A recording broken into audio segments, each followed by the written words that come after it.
Hey everybody, welcome back. Today I'm going to be doing my product review for HexClad cookware. I'm not dealing with pots today, I'm just going to be talking about pans and the wok. HexClad's been a pretty polarizing company ever since they released their products out on the market, with some people thinking they're the greatest ever and others thinking that they're total crap.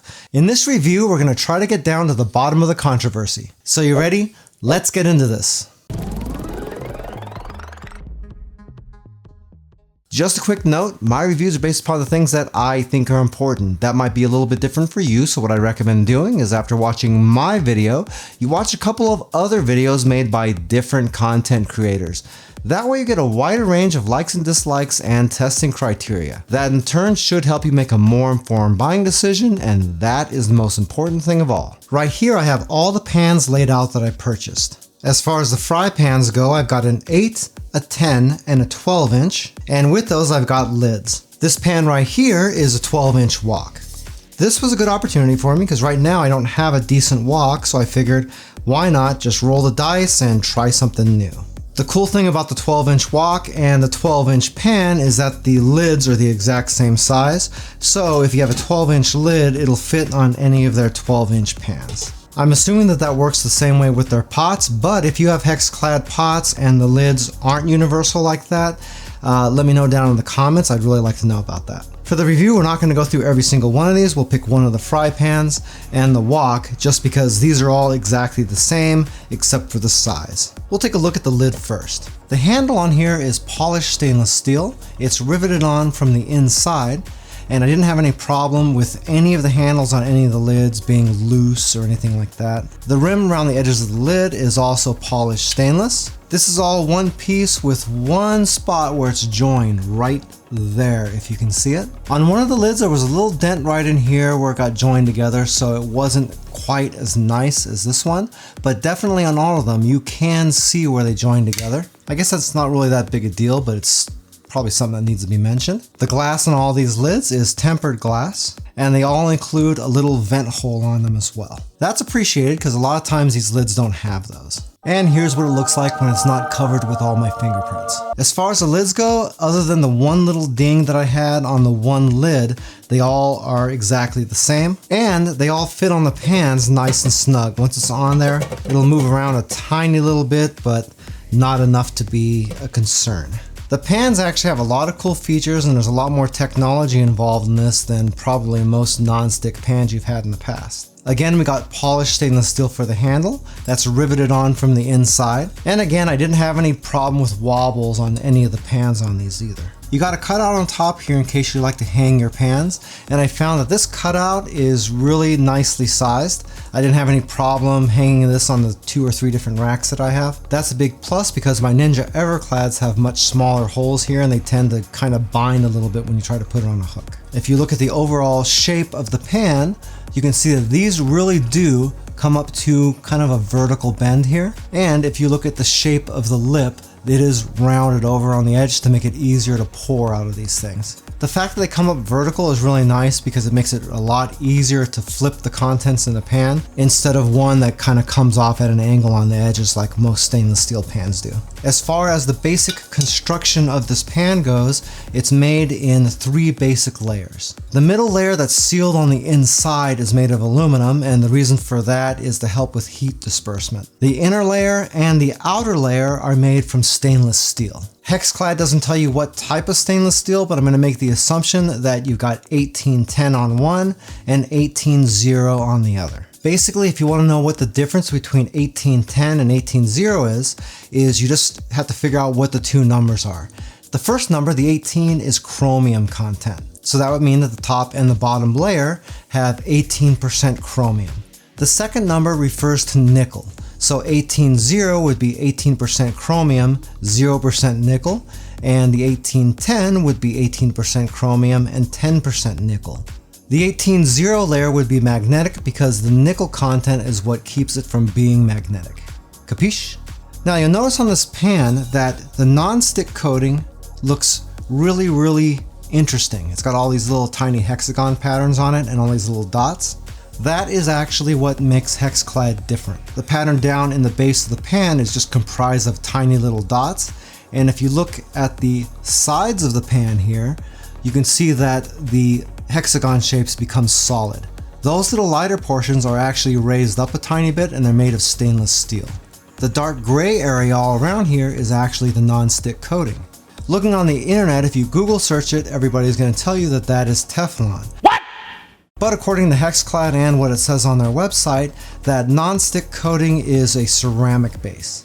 Anyway, moving right along, if you look really closely at this, and I'll put a graphic up for you as well, you'll see that all those lighter color areas are actually raised up above the non-stick surface. The reason it's designed that way is to protect that non-stick coating from getting scratched. So you're supposed to be able to use metal utensils on these and it's not going to scratch the surface. However, I really wouldn't bet on that because if you try to, you can get in between that really easily, I would imagine. In fact, I would probably call BS on that just a little bit because I've seen enough stuff online with people scraping that surface off trying to use metal utensils. I would just use silicone or wood or something like that. Don't risk the surface of your pans just because they say you can. If you do that, you got a much better chance of these lasting a lifetime. Really gorgeous looking pan though, huh? Okay, moving on to the wok, you see again it's all the same construction, same handle, same rivets, same pattern with just the dots in the middle, and all of the full hexagon shapes on the sides of the pan. The only real difference in construction of the wok is that it's got an extra handle over here. Looking on the bottom, same deal. If you look at this, you can see that the bottom of this pan right here is flat.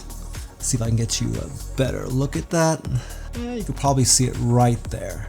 That's flat. This is a necessity if you want this to be induction compatible, and you'd have a hard time using it on radiant electric as well since it would roll all over the place. So it'll be interesting to see exactly how well it cooks out here on the sides since these areas don't make contact with the induction burner. That's really where the aluminum layer in this is going to help out a lot. HexClad makes a lot of claims about these pans. In fact, they call these hybrid non-sticks. According to HexClad, it means that it's a hybrid surface and you can use it to replace a whole bunch of different types of pans. They say it'll perform as well as your stainless steel, that it'll work as well as your dedicated non-sticks, and that it's just as durable as your cast iron. So according to them, these pans can replace all three of those. You serious? Okay, this is where we gotta kind of delve into the marketing of that a little bit. There's a lot of reasons to use a cast iron pan like this. This is a big, heavy, solid piece of cast iron. There are a lot of reasons to use cast iron. One is definitely cooking in the oven, which these can do really well. Another is flavoring your food because everybody knows if you have cast iron pans, you don't clean them with soap and water, you season them with all the food that you cook in them. You're not going to be doing that in this, so you're losing one of the major benefits of having a cast iron pan in that. Also, we already talked about the durability.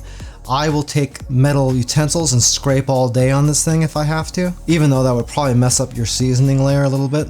But I'm not about to do that on these pans. It's going to destroy them. I don't care what they say, there's just no way that that's not going to damage the surface of this. So if your only reason to use cast iron is because it's oven safe well over 500 degrees, then you can use HexClads like that because these will go to 500 degrees in the oven as well. If it's for the seasoning, then obviously this isn't going to be up to snuff. And if it's for the durability, I wouldn't trust that either. Okay, now for the claims about stainless steel. These are my Ninja EverClad pans that I'm using right now. And these are also 3 layers, just like this. You've got a layer of stainless on the inside, a layer of stainless on the outside, and sandwiched in between, you have a layer of aluminum for heat distribution. So if we're doing a real comparison between stainless steel and these non-sticks, these do heat up really quickly. In fact, they heat up a lot more quickly than my stainless steel pans do. And these do cook really evenly, just like these. In fact, you know what? I'm going to swap this out with a pan that looks the same, just so you can see that difference a little bit more. However, we run into that same durability thing. The stainless steel pans are going to be pretty scratch resistant. I mean, you can scratch them, especially if you're using metal utensils and you're just digging into them. You can do a little bit of damage to those. That and keeping these nice, shiny, and polished, just like this one, is work. It's a lot of work, actually. In fact, if you don't keep on top of it and polish them up really nice each time you use them, then they're going to get cruddy pretty quick and you're going to have to use something like Barkeeper's Friend in order to get them to luster again like this. For these guys, not really a problem because there's only a little bit of exposed stainless steel for you to worry about.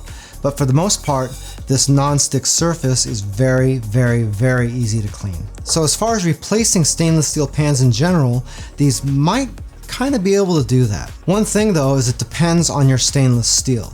This is a 3-ply stainless steel pan. This is a 3-ply HexClad. If you get into the higher end stainless steel pans, they'll go into 5-ply or 7-ply, and those also get a lot heavier too.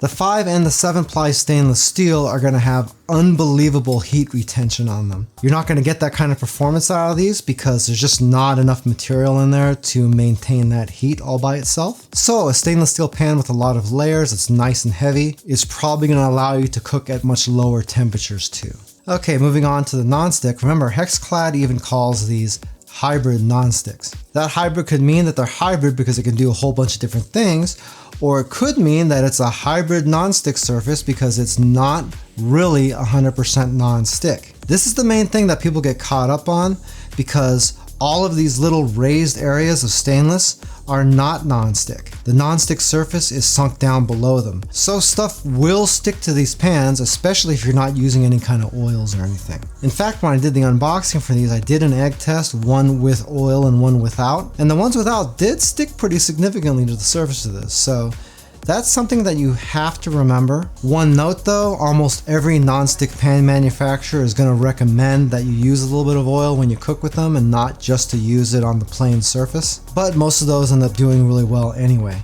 With all that being said, it's time to move on to the cooking tests. Hey, by the way, if this is your first time here and you want to learn some cool new recipes, get some great cooking tips and tricks and all sorts of other kitchen related things, then start now by subscribing to the channel and clicking the notification bell so you never miss a thing. First, we made some sunny side up eggs. Eggs tend to stick really badly, so they're a really good test for non-sticks. First, I preheated a little bit of oil in the pan, just enough so I can cover the bottom surface. As soon as that was warmed up, I threw in a couple of eggs to cook them sunny side up.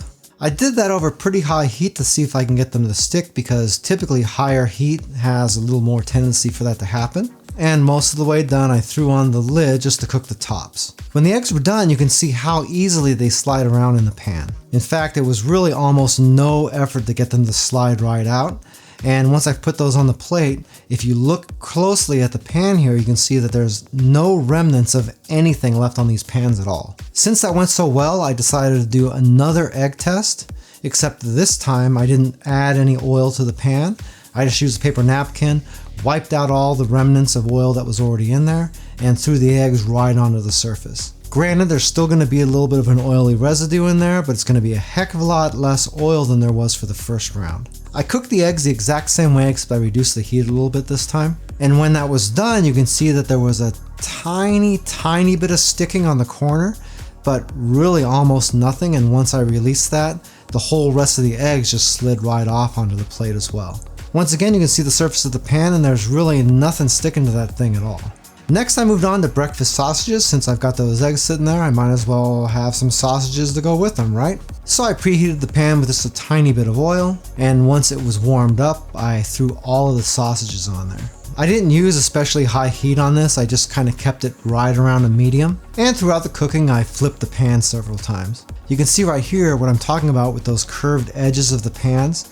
It's really easy to flip stuff without oil and food flying out of your pan. That's definitely a really big deal, especially if you're not working in a kitchen where you got a cleaning crew coming in after you to take care of you. Those poor guys coming in to clean always have a massive job ahead of them. Anyway, once the sausages were done, I slid them off onto a plate, and once again you can see right there that there is absolutely nothing stuck to that pan. I was expecting there to be at least a little bit, because there's always a little bit there on the bottom of the pan where the sausages make contact and sit, but not in this case. Next, I moved on to making some pork loins. I actually did 2 pans of the pork. For the first one, I put a little bit of oil in the pan and preheated, and once it was hot, I loaded it up with pork. For this one, I was going to cook the pork overdone to get a nice crust on it, because I wanted to try to leave as much residue in the pan as possible. So I cooked it for about 4 minutes on one side and then flipped all the pieces of pork. and just looking at the one side of them, you can see how even the pan cooked all the way across the surface. Each one of those pork loins looks almost exactly the same, which is a very, very nice surprise. And a few minutes later, once I took all the pork out of the pan, you can see that there's really not much left sitting in there. I didn't really see any burned bits stuck to anything. So instead of cleaning the pan out, I put the second batch straight into the same pan in the same oil. That's usually how you end up getting a bunch of stuff stuck, because whatever's left in the pan ends up cooking over a whole bunch and you end up getting stuff burned to the surface. That's really what I was trying to do on this, so I actually lowered the heat a little bit and cooked these for longer. Once I turned the pork over, it was still cooked really evenly, albeit just cooked a little bit less. And a few minutes later, I removed the pork from the pan. After cooking, you can see what was left in the pan. Again, it's really almost nothing. There might be a couple of tiny bits of something still in there, but it's not even anything that needed to be scrubbed. In fact, I was just able to use a sponge to get whatever was in there off. For my last test in the regular fry pan, I cooked 2 New York strip steaks. This was going to get done in 2 stages because I was going to sear both sides of the steak on the cooktop, and then I was going to finish the steaks in the oven at 500 degrees. Once I had my oil and pan preheated, I put the 2 New York strip steaks in and seared them on a medium-high setting for the cooktop. My goal is that I want to come up with a medium steak, but I want a nice charred sear on the outside. So what we need to do is get the pans really hot and sear the outsides of those steaks really well without cooking the insides too much. So I did about a 2-minute sear on each side at that high heat setting, just enough to get it darkened. And then I put the entire pan into the oven for about 4 minutes. After the time was up, I pulled the steaks, laid them out on a cutting board to rest, and let the pan cool down over on the cooktop. You can see all the remaining oil, but you don't see a whole lot sticking to the bottom of that pan. Remember, I char seared both sides of that steak on this pan, and then I threw the whole thing into the oven. So if anything was really going to stick to it, this should have been a good opportunity for it, but you can see it comes off real easy with just a couple of wipes of a sponge. That's something that I really wasn't expecting, and I was really super pleasantly surprised. For the last test, it was time to test the wok. So for that, I decided to do a little bit of chicken stir fry. Once again, preheat the oil in the wok, being sure to slosh that around to get it up on the sides of the wok since most of it wants to sit down on the bottom. And once that was nice and hot, I threw in the chicken breast. You can see that that's laid out pretty wide. I've got quite a bit of chicken in there. And as you cook this, you can see that it's still cooking really well up the sides of the pan a little, which I wasn't expecting. Other woks that I've used on induction cooktops before just concentrate the cooking on that little spot right in the middle that makes them almost useless. In this case, it worked really well. That flip maneuver works just as well on the wok as it did on the fry pans also. Once I had that chicken just about ready to go, I threw in all of my vegetables, and it didn't look like it dropped the temperature too much on the pan at all, so the heat retention on these is pretty good too. Sometimes when you start adding ingredients, the temperature drops and you end up kind of boiling stuff instead of frying it. So this was actually pretty pleasant, and if you look at what I got in here, I got a pretty loaded up wok. Once I finished my stir fry, I poured everything out so I can inspect the bottom of the pan, and you can see that there is absolutely nothing sticking to that. So through all that testing, pretty much nothing stuck to the surface of those pans. Granted, if I cooked all that stuff with no oil whatsoever, I can almost guarantee you that it would. But that also goes against the recommendations of pretty much every non-stick pan on the market. My opinion on these HexClad pans is actually surprisingly good. I've heard an awful lot of negative things about them, so I came into the review expecting them to be really bad. But what I ended up getting were some really great looking pans that performed really well. They preheat really fast, the non-stick seems to work pretty darn good, and most important of all, they seem to cook really, really evenly. Just keep in mind though that if you are thinking about HexClads, I wouldn't recommend using them with no oil whatsoever. As far as the claims about durability go though, I'd be a little bit skeptical about that. In my personal opinion, I would probably just ignore all those claims and just be really careful with them anyway. If you're not scrubbing them with Brillo pads or using metal utensils on them, you probably don't have too much to worry about as far as scratching off the surface. And if you do end up having problems anyway, HexClad does have a really good warranty.